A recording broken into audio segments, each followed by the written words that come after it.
Other diners may recall seeing him either alone or possibly with his eventual killer. A man is still being questioned by police about the murder of a couple in Oxford.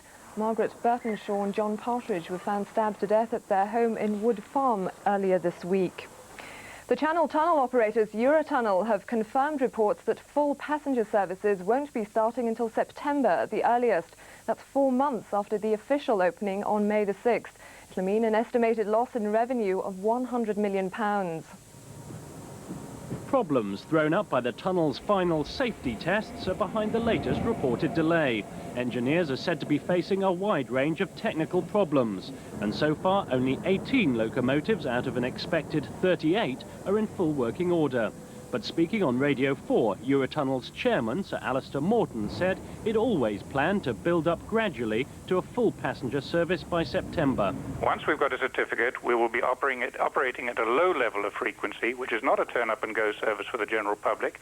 That, as we've said before, will build up during the summer to a complete turn-up-and-go. We can handle you all by the late summer. The freight service will start earlier, but the failure to operate a full passenger service during the peak summer period could cost Eurotunnel up to £100 million in lost revenue.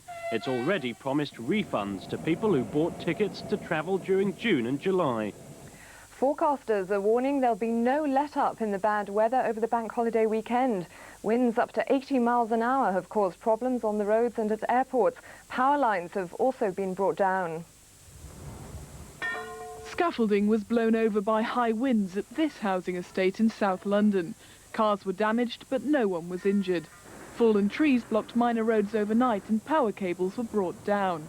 Passengers at Gatwick Airport faced delays as early morning gusts of wind forced 5 flights to be redirected to Stansted in Essex. But schedules have now returned to normal for the thousands heading for the sun.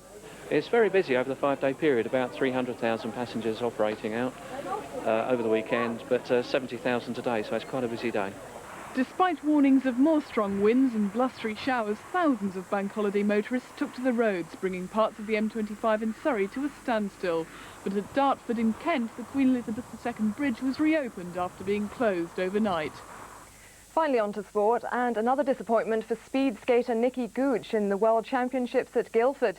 Gooch, who came 5th in the 1500 metres yesterday, was hoping to do better today in the 500 metres, but he lost his balance in the semi-final and finished last. And that's it. We'll be back just before 9 o'clock. Until then, a very good evening. Whoa! It's the wrong trousers, Gromit, and they've gone wrong.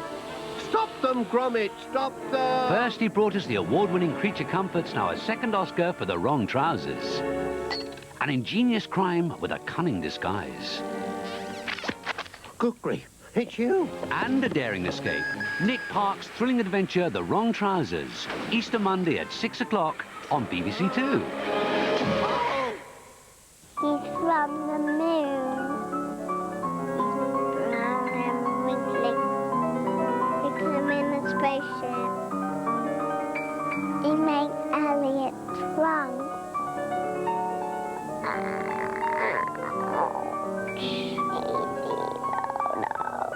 Share the magic with us in half an hour. And before E.T., the enchanting world of Beatrix Potter comes to BBC One with a little help from Derek Jacobi and Prunella Scales in the world of Peter Rabbit and Friends.